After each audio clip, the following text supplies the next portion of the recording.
बड़ा सोचो, जल्दी सोचो और आगे की सोचो, क्योंकि विचारों पर किसी का भी अधिकार नहीं होता। ये सोच रखने वाले भारत के सबसे प्रभावशाली उद्योगपतियों में से एक धीरूभाई अंबानी का जीवन एक प्रेरणादायक कहानी है। साधारण परिवार में जन्मे इस व्यक्ति ने अपने मेहनत, दूरदर्शिता और अटूट विश्वास के दम पर न केवल खुद को बल्कि पूरे भारत को आर्थिक सशक्तिकरण की ओर अग्रसर किया। यदि आप हमारे चैनल भारत की कहानियां पर नए हो तो चैनल को सब्सक्राइब करना बिल्कुल ना भूलें, ताकि ऐसी वीडियो आप तक पहुंच सके और वीडियो के अंत तक जरूर बने रहिए। चलिए अब चलते हैं धीरूभाई अंबानी के जीवन और संघर्ष की कहानी की ओर।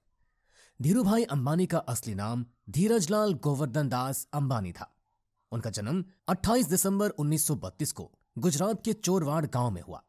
उनके पिता एक शिक्षक थे और परिवार की आर्थिक स्थिति बेहद साधारण थी। धीरूभाई ने बहुत ही कम उम्र में जीवन की कठिनाइयों को देखना शुरू कर दिया था।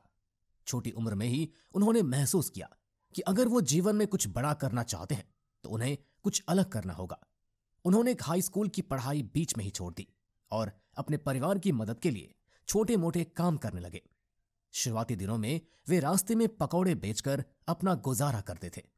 इस दौरान उन्होंने व्यापार और ग्राहकों को समझने की कला सीखी, जो आगे जाकर उनके व्यावसायिक जीवन के लिए बहुत उपयोगी साबित हुई।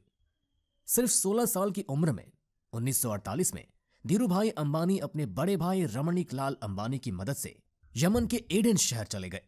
वहां उन्होंने पहले एक पेट्रोल पंप पर नौकरी की और फिर कुछ समय बाद उन्हें एक कंपनी में क्लर्क की नौकरी मिल गई। उनकी सैलरी मात्र 300 रुपए प्रति माह थी, लेकिन धीरूभाई की सोच बाकी कर्मचारियों से बिल्कुल अलग थी। जहां अन्य लोग नौकरी करके संतुष्ट रहते, वहीं धीरूभाई अपने खाली समय में पार्ट टाइम काम करके पैसे कमाते। उन्होंने यहां पैसे की अहमियत को समझा और यह भी महसूस किया कि अगर उन्हें अमीर बनना है तो नौकरी से नहीं बल्कि व्यापार से ही बन सकते हैं। कुछ ही वर्षों में अपनी मेहनत के कारण उन्हें प्रमोशन मिला और वो मैनेजर बन गए। लेकिन उनका सपना किसी कंपनी के लिए काम करना नहीं बल्कि अपनी खुद की कंपनी बनाना था। इसलिए धीरूभाई अंबानी 1955 में भारत वापस आ गए। उन्होंने अपने चचेरे भाई चंपकलाल दमानी के साथ मिलकर मसालों के निर्यात और पॉलिएस्टर धागे के आयात का व्यापार शुरू किया। उन्होंने मात्र 15,000 रुपए से इस व्यापार की नींव रखी। उनकी दूरदर्शिता और मेहनत ने जल्द ही रंग लाया। उस समय भारत में पॉलिएस्टर से बने कपड़े एक नई चीज थी। ये सूती कपड़ों की तुलना में सस्ता, टिकाऊ और चमकदार था, जिसकी वजह से लोग इसे ज्यादा पसंद करने लगे। जल्द ही उनका कारोबार लाखों रुपए सालाना हो गया। लेकिन व्यापार में मतभेद के कारण चंपकलाल दमानी और धीरूभाई अंबानी की साझेदारी टूट गई। दमानी एक साधारण व्यापारी थे जो अधिक जोखिम लेने में विश्वास नहीं रखते थे, जबकि धीरूभाई बड़े सपने देखने और उन्हें पूरा करने में विश्वास रखते थे। उन्होंने कभी पीछे मुड़कर नहीं देखा और अकेले ही अपने व्यापार को आगे बढ़ाया। 1966 में धीरूभाई अंबानी ने रिलायंस इंडस्ट्रीज की स्थापना की। रिलायंस इंडस्ट्रीज का पहला कार्यालय मस्जिद बंदर में नरसिंहनाथ स्ट्रीट पर स्थापित किया गया था। यह 350 वर्ग फीट का कमरा था, जिसमें एक टेलीफोन, एक टेबल और 3 कुर्सियां थी। शुरुआत में उनके पास अपने व्यवसाय में मदद करने के लिए 2 सहायक थे।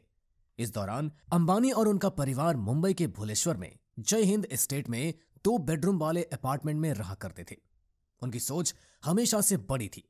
उन्होंने केवल व्यापार ही नहीं किया बल्कि एक पूरी इंडस्ट्री को खड़ा किया। रिलायंस के तहत उन्होंने कपड़ा, पेट्रोकेमिकल, टेलीकॉम, एनर्जी और इलेक्ट्रिसिटी जैसे विभिन्न क्षेत्रों में विस्तार किया। 1977 में उन्होंने अपनी कंपनी को पब्लिक कर दिया और शेयर बाजार में उतारा। उन्होंने आम लोगों को भी अपनी सफलता में भागीदार बनाया और भारत में शेयर बाजार को एक नई दिशा दी। धीरूभाई अंबानी को 24 जून 2002 को एक बड़े स्ट्रोक के बाद मुंबई के ब्रीच कैंडी अस्पताल में भर्ती कराया गया था। यह उनका दूसरा स्ट्रोक था। पहला स्ट्रोक फरवरी 1986 में हुआ था और उनके दाहिने हाथ को लकवा मार गया था। वे 1 सप्ताह से अधिक समय तक कोमा में रहे और कई डॉक्टरों से परामर्श किया गया। 6 जुलाई 2002 को 69 वर्ष की आयु में उनका निधन हो गया। लेकिन उन्होंने जो साम्राज्य खड़ा किया था वो आज भी भारत की सबसे बड़ी कंपनियों में से एक है। उनकी विरासत को उनके बेटे मुकेश अंबानी और अनिल अंबानी ने आगे बढ़ाया, लेकिन उनके स्वभाव और विनम्रता की वजह से वो आज भी लोगों के दिलों में जिंदा है। आज रिलायंस इंडस्ट्रीज भारत की सबसे बड़ी कंपनियों में से एक है और इसमें 3 लाख से अधिक कर्मचारी कार्यरत है।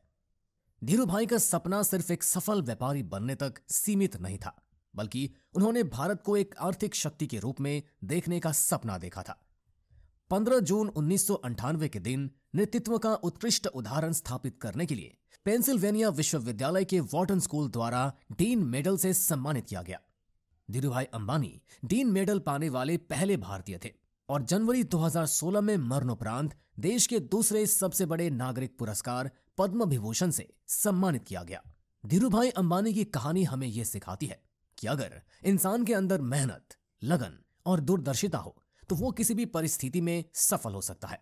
उन्होंने भारत को आर्थिक रूप से सशक्त बनाने में एक अहम भूमिका निभाई और उनके विचार आज भी लाखों लोगों को प्रेरित कर रहे हैं। आपका बहुमूल्य समय देने के लिए बहुत बहुत धन्यवाद। इस वीडियो को लाइक करके आप हमारा मनोबल बढ़ा सकते हैं। अगर आपको यह कहानी प्रेरणादायक लगी हो तो इसे अपने दोस्तों और परिवार के साथ शेयर करें। दोस्तों, अगर आप हमारे वीडियो को मिस नहीं करना चाहते हो तो कृपया चैनल को सब्सक्राइब जरूर कर लें और आप अगली कौन सी कहानी देखना चाहते हैं ये भी आप हमें कमेंट करके बता सकते हैं। तो फिर चलिए मिलते हैं अगले वीडियो में। नमस्कार।